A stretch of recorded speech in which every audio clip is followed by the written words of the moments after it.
Angry about OfficeJets? A German photo wallpaper, moon mode magic, and a day to remember. It's the weekend, it's mid-March, and you are listening to episode 931 of Tips from the Top Floor with special guest Don Komarechka. Tips from the top floor, tips from the top, alright, from the top floor. Hey, hello there, this is Chris, back from the dead. Well, it's just been a few weeks, not quite dead. Yes, today it's a special episode because I have a special guest. It's been an interesting few weeks. Preparations for the Eastern European electric road trip almost sold out. The second tour, the reverse one, mid to end of September, that one is full.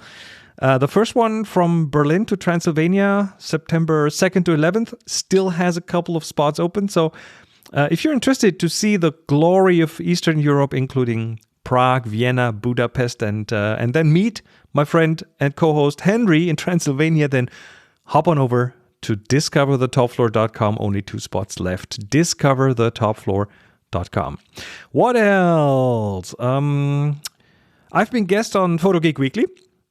I've just recorded an episode of The Two Hosers with Alan Attridge, and then there was Happy Shooting, of course, and The Future of Photography, and an episode of Curiously Polar. So if you've been missing me here, then I've been all over the place. Anyway, now I'm thrilled to have Don Komarechka back on Tips from the Top Floor. Don is, okay, let me see if I can get this right. Don is a renowned nature, macro, and landscape photographer. He's from Canada originally. He now lives in Bulgaria.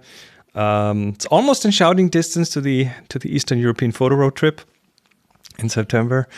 Don's work is amazing. He teaches workshops on nature, macro photography. He has authored and photographed several books, including the popular, okay, I'm holding it up even though we're not recording video, the Sky Crystals book. And of course, the latest one, the macro photography book, The Universe at Our Feet.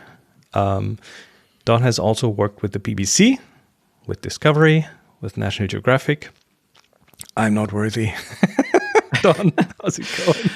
Chris, it's so great to be on the podcast again and to be chatting. And you shout out my accolades and stuff, but it's one of those things where if you're in a niche in the photographic space, no matter how obscure it is, somebody around the world is going to need that expertise. Oh yes, and so I find it fascinating where I get calls from. I got an email from somebody that is working on a book of. I don't know. They kind of said just glowy things in general. I'm not sure if that means bioluminescence or fluorescence or phosphorescence or what have you, but they've gotten in touch with me because I'm the kind of person that can give them what they need, whether I already have it or on a commissioned basis. And it's just so fascinating when you see how far, like in what strange little places in the world of publications or what have you, that you can ply your craft. It's wonderful. I think that would be a perfect title for you as well. Don Komarechka, photographer of glowy things. I'll take it. I've been called worse. Glowy things. All right. What have you been up to? We have talked on your show a few weeks ago, but that's a few weeks ago, and you are a busy man, so anything... Yeah, well, I mean, spring has sprung here, and it's the first year of moving to a new continent is basically a blur. So much stuff that you have to set up and all of the bureaucratic processes that you have to go through. So last spring, I really didn't get to enjoy much of it. But this year, man, I just walked through our little village, and it smells, the air here smells wonderful this time of the year. All the trees are blooming. And so I'm trying to relax a little bit for the first time in a very long time to kind of take a step back for even just a week or two and explore the beauty and the nature and sort of reconnect with that sort of world without a camera in my hand. Got a feeling I'm very quickly going to pick up my camera, and that's not going to last as long as I expect it to. But that's what's been up in the last couple of weeks. And while we up here in Germany, we still have somewhat around freezing temperatures right now. Where you live is in the southeast from here, so it's much more south. It's much warmer. I remember last summer when I was in Romania, it felt like Tuscany, Italy, like was warm. It was nice. It was the plants. The vegetation is amazing. Everything is great. And as somebody that's made a career photographing snowflakes and cold things, as you held up that book, it's an interesting paradigm shift. That's for sure, because I don't miss the snow, and I still have over 1,000 unedited snowflake images, because you might shoot 50 of them in a day if the conditions are great, but when it takes you 4 or 5 hours to edit one of them, you'll always have a backlog. So what will replace the snowflakes? Bugs? No, I'll still be doing a snowflake series every December. This past December, from December 1st until Christmas Day, I posted a snowflake every single day. And that's a good commitment to Is keep going. Bulgaria proper snowflake terrain for new photos? In our backyard, no, we're close to the Black Sea. But the Bulgarian landscape is basically 7 distinct mountain ranges and a coastline, and it's got some really great ski resorts. Right. I haven't been to Bansko yet, but it's in the center of the country, and it is one of the greats in Europe.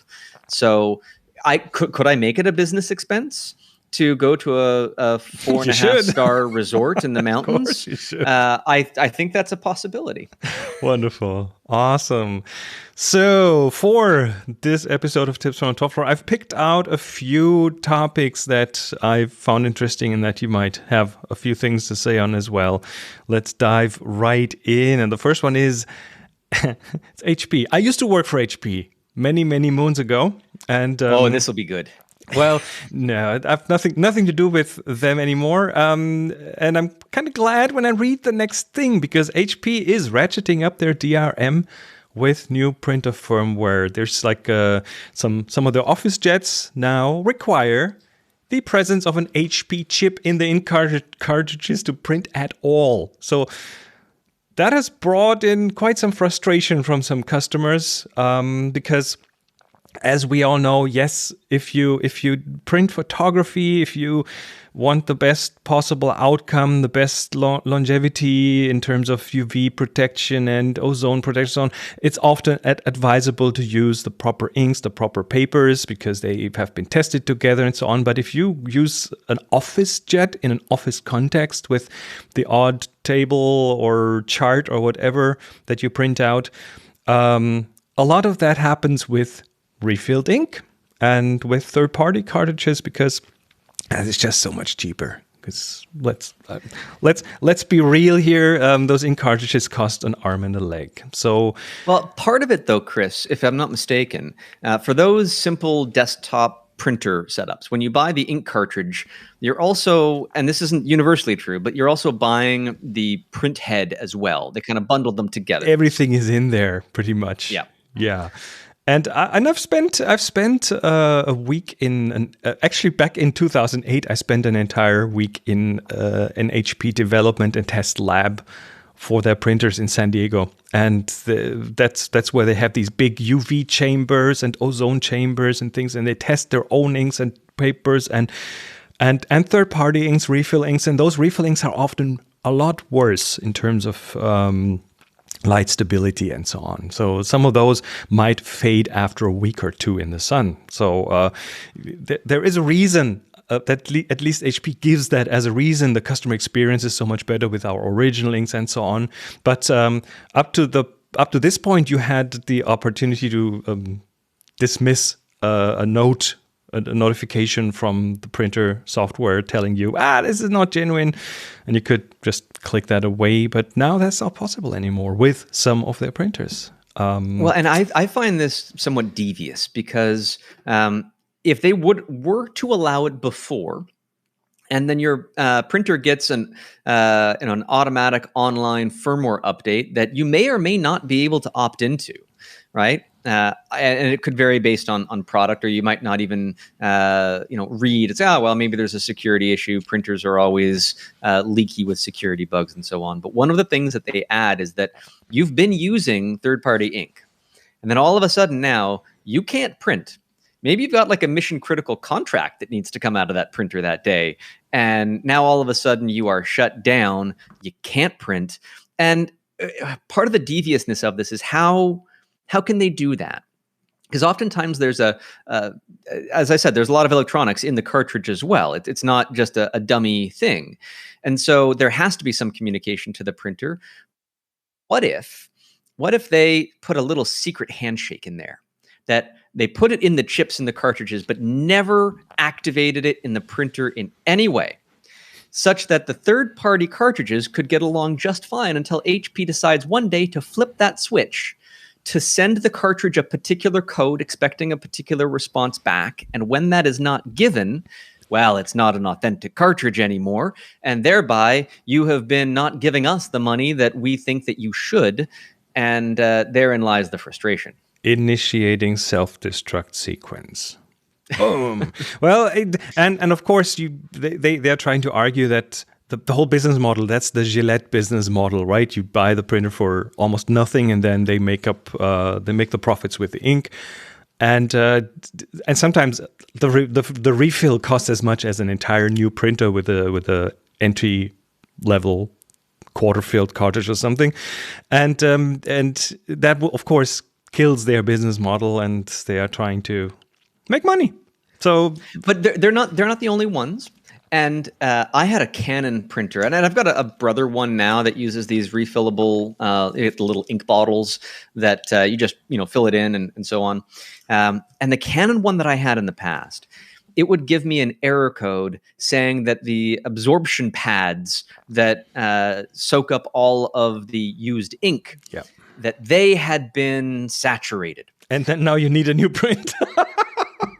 And no. Then it put up a code that you had to call a service technician to deal with. And the service technician call would have cost 80% the cost of a new printer. But all I had to do was play some,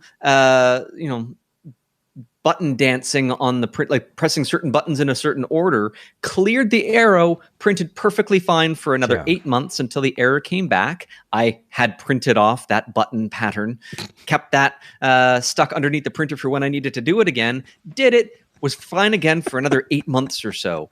These companies are just frustrating. I think, and by the way, we have a Canon laser printer here, a color laser, and as nice as that is, it keeps reconfiguring its own network stuff periodically, so you end up with your printer not being named Canon laser anymore, but Canon laser 24:34, and it adds on numbers and hex numbers and stuff at the end of the name, and it turns really unwieldy, and then it doesn't work. I think the whole printing field is ripe for disruption. I want some white knight to ride in and just swoop it all up and make it good and nice and easy to. Anyway, let's go on to the next topic. This is for you, okay? There's a very bizarre copyright case in Germany. Happened a few months ago. The link goes to a German article. Throw that into DeepL or Google Translate. And it's a photographer who shot a photo that he licensed to a photo wallpaper manufacturer. Okay, so could be you, could be one of your soap bubbles or sky crystals or anything. Yep. So you license that to a manufacturer. They make a wallpaper out of it. Those were, by the way, very popular in the 70s here in Germany. I think they're making a comeback right now. So big print on the wall somewhere. And an Airbnb host, I think, or a holiday home host, she put photos of her property on one of those Airbnb-like sites, as you do. Like you have to show what you're renting out. And you shouldn't, in this case, be... I don't know whether you should or you shouldn't be concerned about copyright issues in that regard. And that's what this case is about, right? Well, what happened is one of the photos included that wallpaper in the background, right? It was not the main thing. Yep. It wasn't framed up as a reproduction. It was just part of the room. And the photographer saw it and sued her for copyright infringement. She bought that wallpaper from a wallpaper manufacturer or from a store, put it on. The photographer sued her for copyright infringement and won. Is okay. So me as someone who might be, I don't know, I could be renting out something. I could have a artwork in the background. I could be in the same situation. It cost her, I think, €1,000. And my gut feeling says this is wrong. I honestly think that the agreement that the photographer signed with the wallpaper company, that's really what this boils down to. If that contract wasn't worded correctly and didn't have specific clauses within that, then the photographer could have the legal right to sue over that. I'll give you an example here, though. I was reading a legal contract with a fairly large entity who's licensing one of my images. And I'll read that there's a waiver section in there. I was doing this morning before you even sent me these stories. And it says that the licensor waives all legal and equitable rights related to the liabilities, claims, demands, actions, damages, and expenses, including but not limited to claims for copyright or trademark infringement, defamation, right of publicity, or any similar claim of action in tort, contract, or any other legal theory collectively claims arising directly or indirectly from the licensee's use of the image and forever releases and discharges the licensee from liability under such claims. But the licensee is the wallpaper manufacturer, right? But is the landlady buying a license from the wallpaper manufacturer who licenses it from the photo? This is this when you get into these legal framework, this what is I so told removed from the actual was a whole photograph. sentence. It was a whole sentence, and it says that you are waiving all legal claims arising directly or indirectly from the use of the image. Okay, that's a statement. So the use of the image, meaning the sale of the image, indirectly the appliance of that wallpaper to the wall, is indirect of the original use of the image, which you are not, by this contract, allowed to sue over, to have any claim in that regard. This contract had that language, and so if that other one did not, I haven't seen the contract, of course. No. Now the interesting thing is that different. And I'm not a lawyer. No, and the interesting thing is that different courts here in Germany probably would have handled this differently. And the law here in Germany says that if it's an online thing, it has to do with an online. It's online related, as in she's advertising this thing online. Then you, as the photographer, can choose what court this is being trialed at. And of course, what they did, they chose the court of Cologne, which is known to be very pro copyright in this case. Now, they can appeal this measure, correct? They can. They could have raised it up to the next level court. They didn't, because that would have been risky and much more costly, financially not very good. So they took it out of the court, and I don't know what the term for it is. They agreed on this payment, and anyway, I'll give you a scenario here, Chris. This happens up occasionally to me. I do reverse image searches to find where my work ends up online. This is a very useful tool to discover people that are infringing on my rights, but sometimes it gets some weird hits.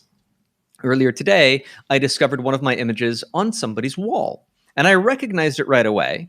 It was a large 70 by 40 inch canvas print that I had sold at an art festival years ago. And it is showing up in the background in photographs published by a large company, showing people gathering around that. There's a couch in front of it and so on, and it's prominently placed in there.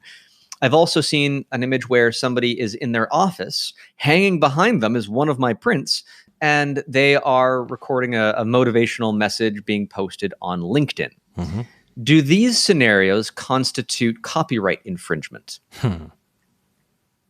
So those are the actual photos, the actual prints you sold. Those are not Yes. pictures ripped from online and self-printed. No, they legitimately purchased them. They purchased them.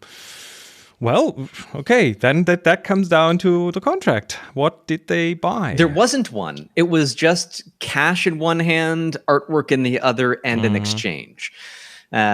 And so in that scenario, I mean, do people know that they don't have a right to reproduce it, and then technically taking pictures of it is reproducing it? How semantic do you want to get about the law versus people that are technically also your paying customers at that same time? And I guess it would boil down to whether or not the usage is commercial in any context. Say if somebody bought the print and then hung it in the front lobby of an office and then is using it in all their promotional material and it's getting that type of commercial level exposure, I think would be a different scenario here. But again, I'm not a lawyer per se, and the courts decide these things unusually. And of course, this is also very dependent on where you are, because the whole law around copyright will be different in Germany, in Bulgaria, in Canada, and so on. Anyway, next up, Samsung. I love this one. Okay, so I came across this. This has been over social media everywhere and in photography circles. This is about Samsung and moon photography. So the S23 Ultra is a mobile smartphone, Galaxy. Yep, their flagship, 1000x magnification. It has a periscope lens in it, and of course, what do people want to take photos of? The moon, because you cannot take pictures of the moon normally with a smartphone, because it gives you a black soup with a white overexposed dot in the middle. Now you can zoom in, you can get the moon filling the frame, and the phone will do things for you. It'll notice, oh, this is a very far away object. It'll look at it and say, oh, that's the moon. And it will focus at the maximum distance, at infinity. It'll set the focus adjust the exposure. It drops the exposure. It locks on the moon with a super stabilizer and so on. And then you take a picture of the moon, and that is awesome. And other phones have done that too. And there were always discussions around, is there some fakery going on? Is there some weird... Because the moon shows us the same face, more or less, all the time. So you could very or relatively easily have a database of moon photos in there and just swap them out. You need some semantic analysis, like, okay, oh, this is the moon. I recognize it because I have an AI built in, and swap it out. And that's the question. It was the question with other phones in the past, and it's the question here again. So the link for Huawei did it before, right? And now it's Samsung. I think Huawei did it, yeah. And there were those questions, and there were people who debunked the claims that they were faking it. Lots of experiments. Of course, you don't really find out from the companies themselves what exactly they do. But MKBHD, Marcus Brownlee, has released a video with some experiments. He recreated some experiments that others have done. And here's how this experiment goes. You put a photo of the moon on a computer screen across a couple of rooms, far enough so the phone has to focus far away. You've got like a big conference hall type thing. Like it's a big space. Yeah. And you have it far away enough that the phone goes, oh, this is far away, this is infinity, and it recognizes it as the moon. And then it gives you a very good picture of the moon. So far, so good off that screen, right? All the parameters are right. But then what they did is they put a blurry photo of the moon on that screen. And the phone did its thing. It says, oh, that must be the moon. Let me set focus to infinity. Let me drop exposure. Let me lock on the stabilizer. And it creates a sharp, in focus, detailed, correct image of the moon out of that blurry thing on screen. Are you okay with this, Chris? No. Okay, so there's AI involved. AI is everywhere now. But just for recognizing that is the moon, right? There's some. It's not even pattern matching. It's more like some heuristics of sorts going on there. And that's one of those use cases. I don't know if there's others, but it seems from the outside that there is some weird reconstruction fakery going on here. Fakery is the thing that I'd like to focus on here too, because the thing is the moon. I photographed the moon. Chris, I'm sure you photographed the moon. Pretty sure every photographer at one point or another has pointed their camera at that big white circle in the sky at night. Speak for yourself. Of course, everyone. I think I can speak for everybody at this point. But the idea is that, okay, everybody wants a great picture of the moon. When you take a picture of the moon with this particular device, it's no longer your picture of the moon. It is a picture of the moon. And I don't feel like I'd be able to take any sort of ownership of the resulting data that it creates. But on the other side of things, how many layers go into a LiDAR-assisted iPhone photograph with so much different massaging of pixels and information to smooth this, to enhance that, and then the end result, though, and I think this is the key difference, is that that's my picture. Regardless of what has been massaged and supported by the software in that magic box I call a smartphone, it's doing it to my image, to my scene specifically, in a non-unique, non-repeatable way. And that I think I'm okay with to some degree. I mean, it all depends on the context and the subject. But when you're just blanket replacing data with something that you think should be there that isn't, then yeah, I don't think I'm okay with that either. We could go even further and say, okay, what happens if someone makes that picture into some, I don't know, a print that they sell, a book that they sell, and then Samsung goes after them for copyright infringement? Oh, that would be devious. That would be very. I think that would be Samsung would be roasted in the court of public opinion, of course, before anything would get to the court of law. But yeah, or maybe the photographer who provided Samsung with those photos. Now this is getting salacious. Layers all the way down. But okay, we're talking amongst photographers here, right? My mother, who's really good with technology, she uses the internet every day and so on. She uses a smartphone, takes great photos with it. Would she think the same? Or would she be so happy that she can now take pictures of the moon? I don't think she would really care how this photo came to be. I think, I don't know, if my mom were to if she had this phone, take a picture of the moon, and she would say, Don, you should have seen the moon last night. Here, I took a picture of you. I'm going to send it to you on whatever platform. Would you have the heart to tell her that's fake? No, you wouldn't. I might. Depends on the mood. Depends on how happy she is that she took that photo of the moon. I don't want to rain on anybody's parade. If ignorance can be bliss in that moment, then maybe it should be.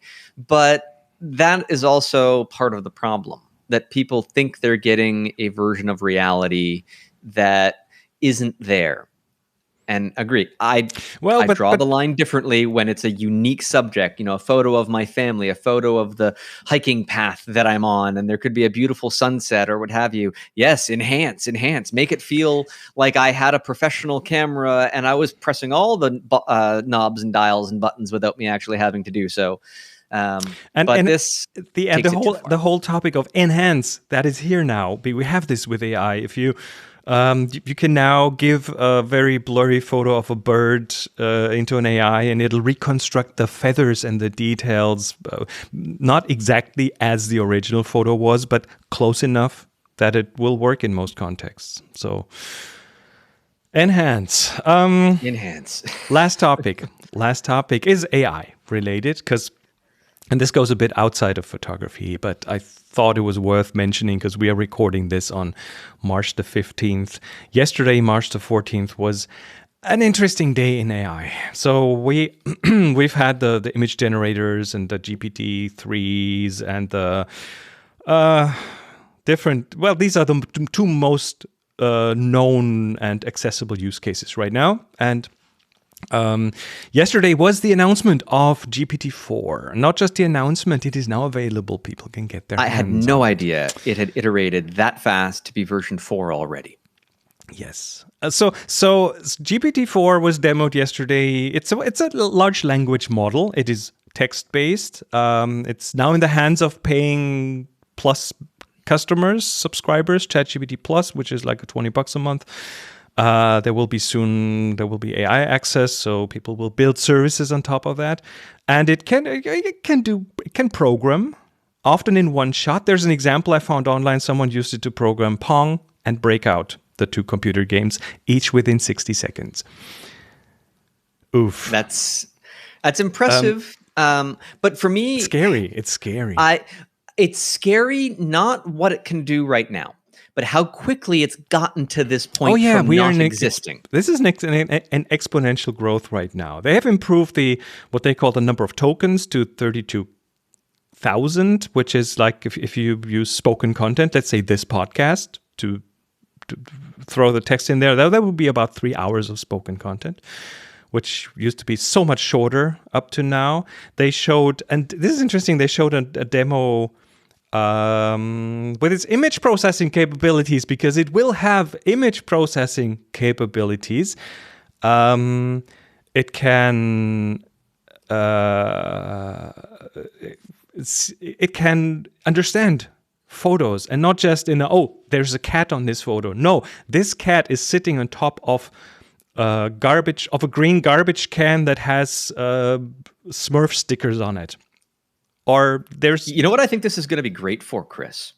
Is, let's say you go and you get an X-ray or an MRI done, and your doctor gives you an opinion. That's already happening. You could upload that data to ChatGPT, and it will give you a second opinion. You can tell him what the first doctor said, and you could say, don't say that. Tell me anything else this could possibly be.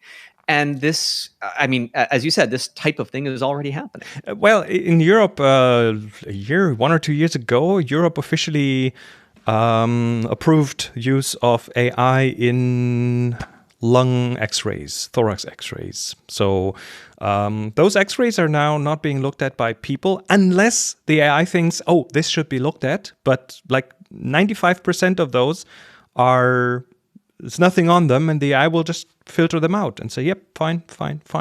So those specialists can concentrate on the really hard cases, or you can save money by not hiring as many specialists, of course.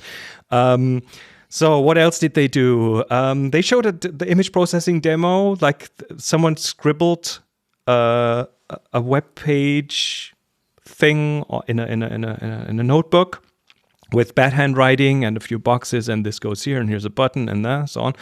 And that thing created the web page with HTML, with CSS, with JavaScript, based on that napkin kind of scribble. It scores 1,410 out of 1,600 in the SAT. That makes it competitive for good colleges. Wow. So I think that when we look back, once the singularity has happened, we'll realize that it was already happening right now. I think we're not 10 years away. We are under a year away. This is what it feels like right now. And it does create some anxiety in some people. So, well, I could imagine, if you were a crime scene sketch artist, a criminal sketch artist, you don't have a job anymore. Of course, all of this stuff has completely replaced you. I've recently started looking into what is the value in photography. What makes photography value for whom? As in, will this job be taken by an AI? And there's this. Not to go too deep into it, I've talked about it extensively on the future of photography and on other podcasts. But the value that there's this whole commercial side of photography where you have a client supplier relationship. You are the supplier as a photographer. The client needs some value because they want to have a photo to sell something, for example. there's a pool of suppliers they can choose from, and they will. The product photography is going away because now there are already websites where you train the AI on your product. You take some smartphone photos from different angles, and it'll be able to place it in the Sahara Desert or in the Arctic with a click of a button. That is happening. That will go away. Stock photography will go away. Photogrammetry of like just taking smartphone pictures. I remember that being a thing almost 10 years ago. And it was in its infancy then. Photogrammetry is now being replaced by NeRFs, neural radiance fields, which are better, faster, taken over. So anyway, that kind of photography is gone. There's, of course, the entire field of documentary photography, which is going to stay because you want to document something. You cannot fake create a documentary photo. Well, you can fake it. It's unethical to fake it. But in which case do you want? Because then there's the other side of the spectrum, which is the personal photography. This is your holiday snaps, your wedding, your whatever. Weddings are a gray area between commercial and documentary. And there the value comes from what is in the photo, the memory that's depicted, the people that are depicted. And if you would train an AI on the couple at a wedding and create their wedding photos in the Caribbean, that would not have as much value as the actual photo at home because it's not a real photo, right? How about this? How about if we bridge the gap here a little bit? What if you hired an absolutely atrociously horrible wedding photographer? Their pictures are worse than using the original Canon Rebel in 2023 with the kit lens and everything on automatic. It is just spitting out garbage, and the person has no talent whatsoever. It's not even technically high resolution or high quality. But could you then, and shame on you for hiring that photographer, you should do better research. But let's say you're in this scenario. What if you could feed those images into an AI that would generate skillfully crafted scenes with the same people in the same position, much better lighting, much more flair and drama and an artistry that the artist was lacking to begin with? Let me put this in a more devious scenario. You are the photographer. You know you aren't a good photographer. There we go. You take those pictures, you do all the theatrics you need to do so people believe that you're a good photographer. You have the right looking camera. You look the job. You come home with garbage photos. You feed them in the AI, and all you deliver is doctored photos. As long as they do not see situations that haven't happened, that they are positive didn't happen, they would probably be very happy about the great photos that wonderful photographer took of them and would recommend them even. So, yeah, that's the future. I think that if it's not happening within the next year, it will be everywhere in the next 5. Anyway, GPT-4 announced yesterday. Google announced yesterday they want to bring PaLM, their Pathways language model, this competition to GPT-4, to Google Docs and Gmail and other stuff they have online. There will also be an API. Yesterday was a big API announcement day from different companies, all gearing towards becoming our overlords. In photography, I see a few good uses for that. GPT-4, for example, with it's not yet in there, but it will be in there. They demonstrated it, the image recognition. You could have automated captions, descriptions. Accessibility would be skyrocketing because every photo would have a good caption, not just a few words that someone typed up to not have to do more. There's a company they partner with, BeMyEyes.com, which now has a GPT-4. They had early access, a GPT-4 powered app for blind people. You point it at something and it'll tell you what's there. Revolutionary. It is happening. So amazing. It's already happening. BeMyEyes.com. You could even go and have, I don't know, photo edit suggestions and maybe even chain that up with something that then edits the photo. Like we already have some of that. You throw in bad photos and get something artificial intelligently enhanced.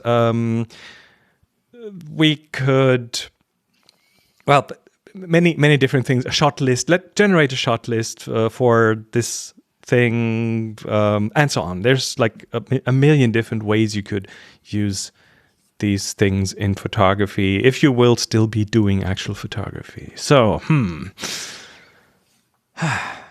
AI. It's hard to say. I think photography as an art form will always exist. I mean, it's whether or not it remains in the hands of hobbyists or professionals. And I think that the number of professional photographers, and we've seen this for years, even before this AI revolution. I mean, how many newspapers actually have a staff photographer anymore? Maybe they have one, and that's it. Where there used to be an entire department for that particular purpose. That's all gone away. And these professional photography jobs are continuing to decline. This is going to be another nail in that particular coffin. But I think that the hobbyist environment will always be there. And I think the value that anybody who has an interest in photography is partly in the genuineness of what they are capturing about the world around them. And there's no substitute for that. I'm with you there. We are seeing a democratization of things here, as we've seen before. Like publishing went entirely from the big pro houses to desktops. Radio has been disrupted by podcasting. Commerce has gone online, so brick and mortar isn't as important as it used to be, and so on. And photography I believe there will be more value, for some circles, more value being placed on actual photography, on real photography, because it's human-made, it's unique. It's the same that you see kids now flocking to Instax, Fuji Instax, because it's unique, it's handmade, it's one of a kind. Analog, yeah. Analog and niche. It's another niche forming here, but that niche... My daughter, who's 7, loves the Polaroid Go that we have. Yes. And it's sort of like the Fuji Instax. And I had some film in it that was pretty much expired. Only a couple of the frames had turned out. And she was so excited when we were in a technology store recently. And she pointed to it and she said, "Daddy, we can get more film." And I look at the price of the film and I'm like, not today. So we're gonna wait a while. So are our jobs in danger? Well, the thing I heard recently, and I don't know who said it, but I'm using it here, is your job will not be taken by an AI. Your job will be taken by a photographer using AI. We're still here to handhold the AI. I heard somebody say that about law as well. As a lawyer. Lawyers will be disrupted big time. Of course, there is a law firm that uses AI and that is now trying to get that to legally be able to appear in front of judges and argue cases. Oh, what about an AI judge? How about that? Oh yeah, and then we'll be out at the beach while they fight things out for us. So. What a future. Hey, Don, thank you so much for coming on Tips from the Top Floor. I want you back. Happy to be back on anytime. We're only 1 hour time difference apart now. Yay, so makes no things so much easier. Okay, Don. Where will people go if they want to find out more about you? You can go to doncom.ca, or actually doncom.bg also works. DONKOM.bg, let's say. That just redirects to my website as it already is. But you'll find the links to my social media stuff there. I'm pretty active on Facebook, Twitter, Instagram, and Flickr. Although I really dislike the meta platforms, there's still a big audience there. So I hang around. But hey, send me an email. You want to talk about anything? Are you on Mastodon? Tell me you're on Mastodon. Not yet. I am not on Mastodon. Chris, are you going to be the one that finally twists my arm hard enough to get me on Mastodon? We'll do this offline, but yes, you need to go. Okay. There. All right. Don, thank you so much, and take care.